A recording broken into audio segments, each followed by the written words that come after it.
Voilà, nous avons donc construit le formulaire en nous positionnant sur sa source et en créant un formulaire automatique. Donc il l'a créé d'office avec toutes les caractéristiques que l'on avait indiquées dans la table. Alors vous avez plusieurs affichages possibles. Par défaut, vous avez un affichage qui s'appelle page. Alors, les affichages principaux.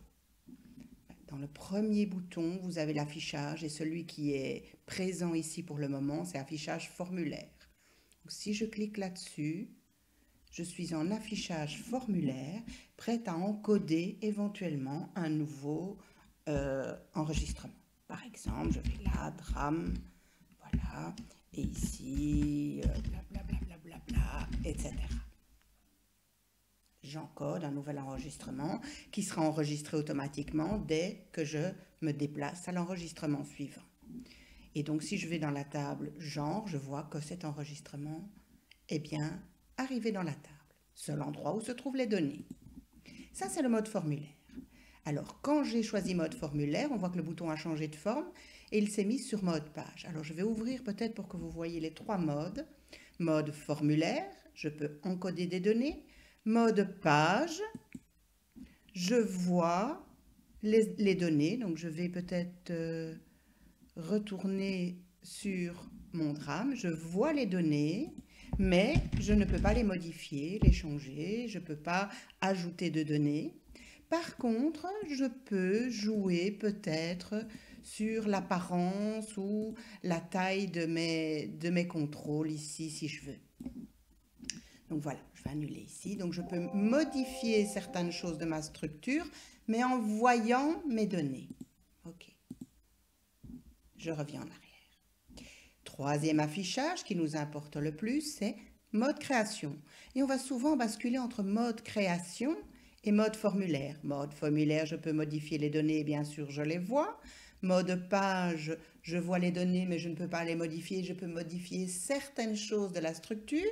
Et mode création, je bascule, je ne vois plus les données, mais je peux modifier la structure et toute la structure. Et ici, je ne vois plus que les étiquettes, avec évidemment le contenu étiquette, et les zones de texte, avec la source liée à cette zone de texte. Alors, je rappelle que l'étiquette, par défaut, c'est le nom du champ, sauf si vous avez pris le temps dans la table de mettre quelque chose dans la propriété légende. Et dans ce cas, ce sera la légende que vous voyez apparaître ici. Vous pouvez modifier cette étiquette. Je clique dedans et je peux aller modifier et dire voilà, je vais juste mettre par exemple code. Je modifie l'étiquette de ce formulaire, mais je n'ai rien modifié dans la table. Attention, ne faites pas de même pour la source du contrôle zone de texte, parce que si là, je modifie nom du genre, par exemple, eh bien, il va essayer de me trouver un champ dans ma table qui s'appelle nom du genre. Et quand je vais aller rebasculer en affichage formulaire, mais vous voyez, il ne trouve pas évidemment ce champ, donc il vous met quelque chose, un signe avec ce dièse, non, point d'interrogation, signifiant qu'il ne connaît pas ce nom de champ. Donc, ne modifiez pas vos sources, hein, sauf s'il y a vraiment nécessité. On laisse bien le bon nom de la bonne source. Et du coup, si je retourne en mode formulaire, il a bien retrouvé le lien avec sa table. Alors, attention, une petite chose importante, chaque fois que vous basculez en mode création, que vous modifiez des choses, ces modifications ne sont pas enregistrées. Donc là, il faut penser, enregistrer les modifications et donner évidemment peut-être au formulaire un nom un petit peu plus cohérent, F.